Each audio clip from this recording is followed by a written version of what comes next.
اعوذ باللہ من الشیطان اللعین الرجیم بسم اللہ الرحمن الرحیم اتی امر اللہ فلا تستعجلوہ سبحانہ وتعالی عما یشرکون اللہم صل علی محمد وآل محمد وعجل فرجہم۔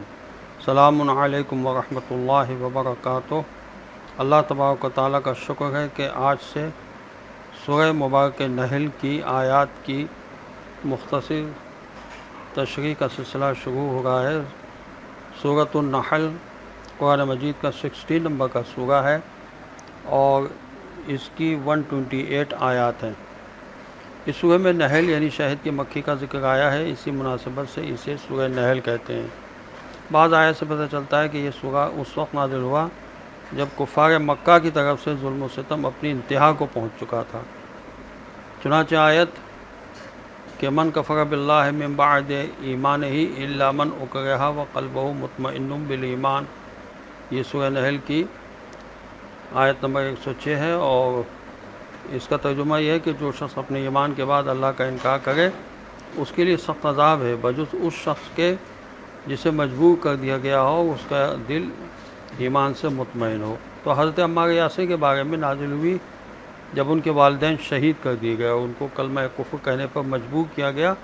اس سے معلوم ہوتا ہے کہ یہ سورہ مکی ہے اور ہجرت الی الحبشہ کے بعد نازل ہوا ہے، چونکہ اس سورہ میں ہجرت کا ذکر ہے۔ بعض مفسرین نے ذکر ہجرت کو دلیل قرار دیا ہے کہ اس سورہ کا ایک حصہ ہجرت کے بعد مدینے میں نازل ہوا ہے، جبکہ ہجرت کے ذکر سے ہجرت مدینہ ثابت نہیں ہوتی۔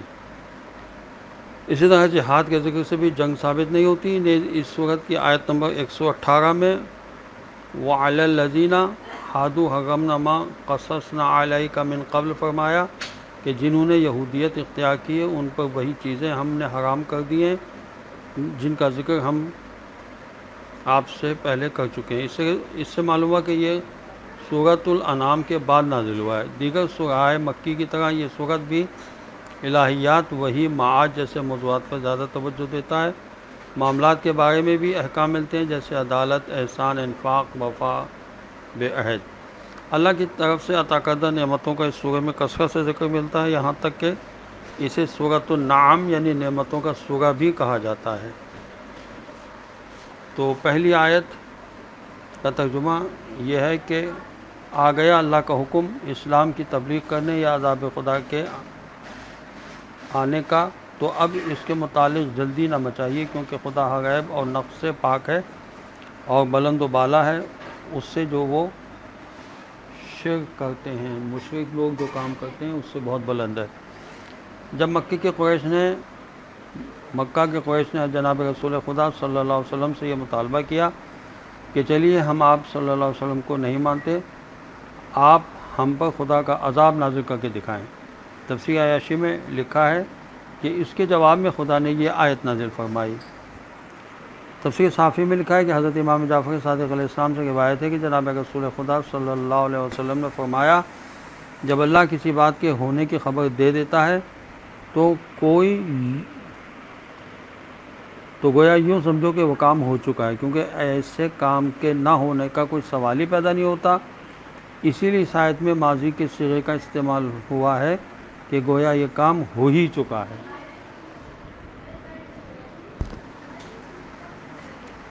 تفسیر جلالین میں اس آیت کی ذیل میں لکھا ہے کہ اتی امر اللہ یعنی اللہ کا حکم آ گیا کا مطلب یہ ہو سکتا ہے کہ اللہ کا فیصلہ کہ اسلام کی اشاعت ہونی چاہیے، اب خدا کے اس فیصلے کے ظاہر ہونے کا وقت آ گیا۔